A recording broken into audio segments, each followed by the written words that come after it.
রাজনীতিবিদরা 55 বছর যাবৎ বলে আসছেন রাজনীতিতে শেষ কথা বলতে কিছু নাই, তার সিমটম আমরা দেখেছি। গণভোট আপনি দেন নাই, গণভোটে ভোট করে আসেন কিন্তু দেন নাই। আমাকে অবাক করেছে গণভোটের প্রশ্নটা যখন আসলো, এই গণভোটের বিষয়টা নিয়ে আমি অবাক হয়েছি কোন জায়গাটায়। আপনি দেখেন প্রধানমন্ত্রী গণভোটে ভোট দিতে বলছেন, হ্যাঁ, হাতে ভোট দিতে বলছেন, সবাই দিছে। আমি হতবাক হই, উনি কিছুই বলছেন না এই বিষয়টা নিয়ে। এই যে গণভোটের কার্যকর হচ্ছে না, জুলাই সনদের জন্য দ্বিতীয় শপথ নেননি, সংবিধান সংস্কার পরিষদ হয় নাই, এবং বিচার বিভাগের সচিবালয়টাকে উনি যে পৃথক করা হইল, সেটাকে যে বিলুপ্ত করা হইল, আমি হতবাক হয়েছি যে এই উনি কিছু বলেন না। এখন আপনি যেটা বলতেছেন, এই রকম যদি অবস্থা থাকে, শেখ হাসিনার সংবিধান আছে, শেখ হাসিনার রাষ্ট্রপতি আছে, শেখ হাসিনার সেনাপ্রধান আছে, বিচার বিভাগটাকে নির্বিভাগে অধীনস্থ করা হয়েছে, তার সাজানো সংসার, তার ভিতরে যখন স্বরাষ্ট্রমন্ত্রী আর উপদেষ্টা বলে উনি এসে ডিফেন্স নিতে পারেন উনি মামলার জন্য, আরেকজন যখন বলেন যে ন্যায় ইনসাফ উনি পাবেন, এরপরে উনি তো আসতেও পারেন, অস্বাভাবিক কি? আসলেও আশ্চর্য হব না, না আসলেও আশ্চর্য হব না। ফ্যাসিস্টের বিরুদ্ধে থাকেও সেই আইন, যে এই আদালত তো তারই গড়া, এখানেই তো মুক্তিযুদ্ধের যুদ্ধাপরাধীদের বিচার হয়েছে। হ্যাঁ, তখন কিন্তু আজকে যারা এই সমস্ত কথা বলতেছেন, যারা রাজনীতি করেন তারা বাদ, কিন্তু যিনি বলতেছেন ইনসাফ কায়েম করবেন, তখন কিন্তু তারা এই কথাগুলো তখন বলেন নাই যে তাদের প্রতি ইনসাফ হয়েছিল কি হয় নাই, এই কথাটাও বলেন নাই। সুতরাং এইগুলা রাজনৈতিক স্ট্যান্ডবাজি। আর একটা জিনিস আবারও বলছি, কনফার্ম করে দিচ্ছেন ক্ষমতাসীনরা যে বিচার বিভাগ আমাদের অধীনস্থ, আমরা ইনসাফের নামে মুক্তিও দিতে পারি, ইনসাফের নামে মৃত্যুদণ্ডও দিতে পারি। সুতরাং এখন এটা আন্ডারস্ট্যান্ডিং, শেখ হাসিনা আসবে কি আসবে না, আসলে পরে কোন আন্ডারস্ট্যান্ডিংয়ে আসবে, আর আসার পর যদি ইনসাফের নামে সে মুক্তি পায়, তাহলে আমি ধরে নিব যে তাকে ওই জন্যই আনা হয়েছে। এই জন্য বলা হয় এন্ডস জাস্টিফাইজ দ্য মিনস, ফলাফল বলে দিবে পদ্ধতিটা ভালো ছিল কিনা। 1981 সালে যেমন প্রেসিডেন্টকে হত্যা করে 82-তে এরশাদকে ক্ষমতায় এনে আওয়ামী লীগকে পুনর্বাসনের সুযোগ করে দেওয়া হয়েছিল, এবারও কি এরকম কিছু হতে যাচ্ছে? তার মানে আপনি বলতে চাচ্ছেন আওয়ামী লীগ পুনর্বাসিত করছে এরশাদ? ইয়েস, টু সাম এক্সটেন্ট তো তাই হয়। কেননা 81 সালে যখন জিয়াউর রহমান সাহেব মারা গেলেন, for the time being Abdul সত্তার সাহেব রাষ্ট্রপতি হইলেন, তারপরে এরশাদ সাহেব টেক ওভার করলেন, এবং আলটিমেটলি সারফেসে তখন আওয়ামী লীগ চলে আসলো। আওয়ামী লীগ ঘর গুছাইতে গুছাইতে যেখানে গেছে, ধারণা করা হয়েছিল 91 নির্বাচনে আওয়ামী লীগ ক্ষমতায় আসবে, কিন্তু সামহাউ আসে নাই। কেন আসে নাই সেই আলোচনাটা এখানে না।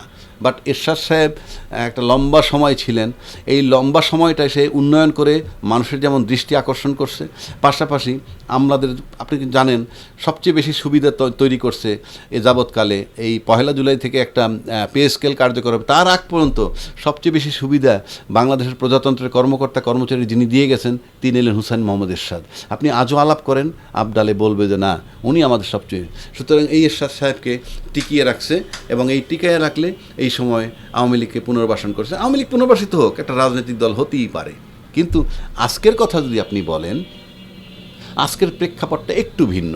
প্রেক্ষাপটটা একটু ভিন্ন কি, যে আওয়ামী লীগকে পুনর্বাসিত করার কিছু নাই, এখানে বাকি থাকবে শেখ হাসিনাকে পুনর্বাসিত করবেন কিনা।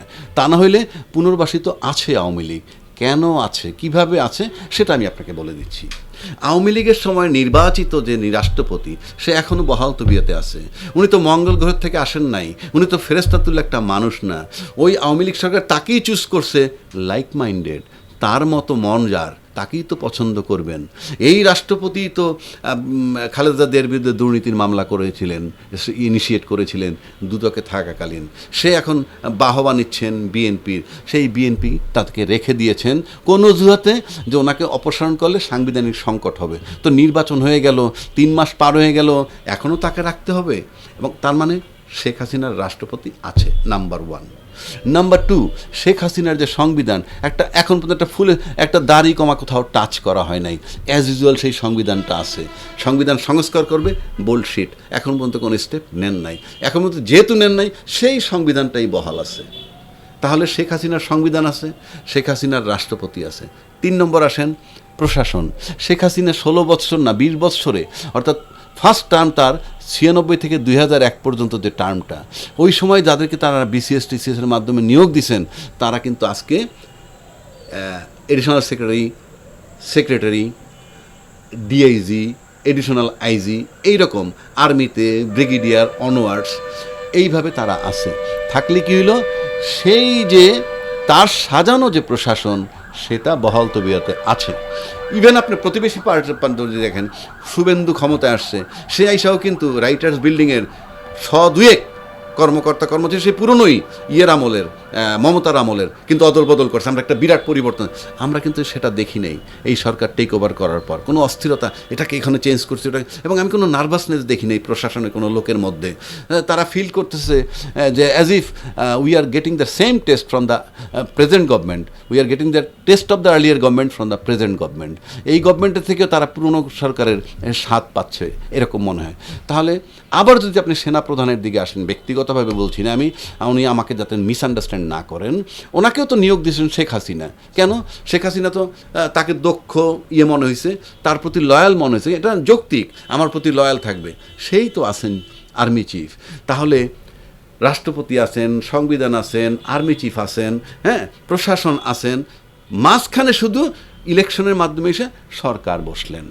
সরকারের ভিতরে আবার এখন একটু ডিভিশন দেখা যায়, এরকম যে মানে আমেরিকার চুক্তি নিয়ে একটা পক্ষ আছে, আবার এটার বিপক্ষে একটা পক্ষ আছে।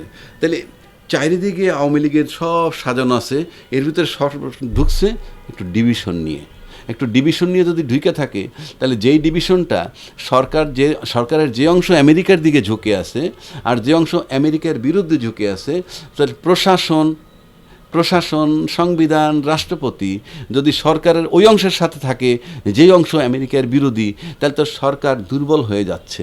সরকারের একটা অংশ একদিকে, তাহলে অর্থাৎ এই সরকারের আওয়ামী লীগ অলরেডি সারফেসে আছে, শুধু পুনর্বাসনের চিন্তা করবেন কোনটুক, শেখ হাসিনা পুনর্বাসিত হবে কিনা। এক শেখ হাসিনা ছাড়া এটা মোটামুটি পুনর্বাসিত হওয়া। শেখ হাসিনা বলেছেন দেশে এসে মামলা মোকাবেলা করবেন, আপনি কি মনে করেন এটা সম্ভব?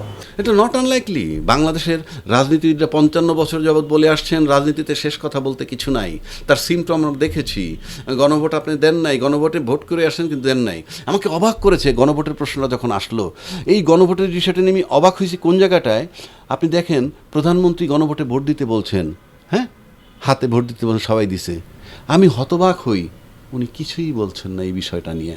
এই যে গণভোটের কার্যকর হচ্ছে না, জুলাই সনদের জন্য দ্বিতীয় শপথ নেননি, সংবিধান সংস্কার পরিষদ হয় নাই, এবং বিচার বিভাগের সচিবালয়টাকে উনি যে পৃথক করা হইল, সেটাকে যে বিলুপ্ত করা হইল, আমি হতবাক হয়েছি যে এই উনি কিছু বলেন না।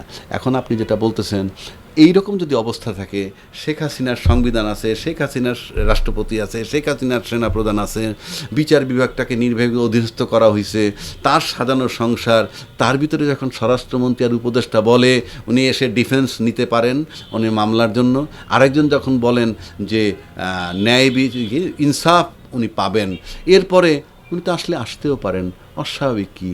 আসলেও আশ্চর্য হব না, না আসলেও আশ্চর্য হব না।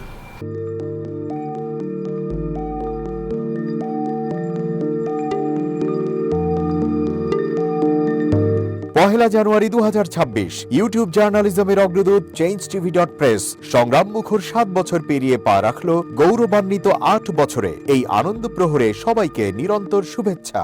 আমি নিজেকে ধন্যবাদ মনে করি, আমি সৌভাগ্যবান। চেঞ্জ টিভির পক্ষ থেকে আমার সাক্ষাৎকার নেওয়ার জন্য তারা আসছেন, এবং চেঞ্জ টিভি দীর্ঘ 8 বছর ধরে এই কাজগুলি করছে। আমি তারা অনেক ভালো কাজ করেছেন, দেশের মানুষের সুখ দুঃখের কথা প্রত্যক্ষ তুলে ধরছেন। আমার আশা থাকবে চেঞ্জ টিভি সামনের দিকে উত্তরোত্তর আরো সমৃদ্ধ হবে। একটাই শুধু আমাদেরকে উপদেশ দিতে চায় তাদের কাছে, সেটা হচ্ছে সত্য কথাটা মানুষের সামনে তুলে ধরা, মানুষের ভিতরে কি চায় তাদেরটা তুলে ধরা, মানুষের প্রত্যাশা তুলে ধরা, এবং মানুষের মধ্যে এই যে দেশাত্মবোধটা এবং সত্যবাদীটা, এটা জাগরণ করে চেঞ্জ টিভির সামনের দিকে এগিয়ে যাবে।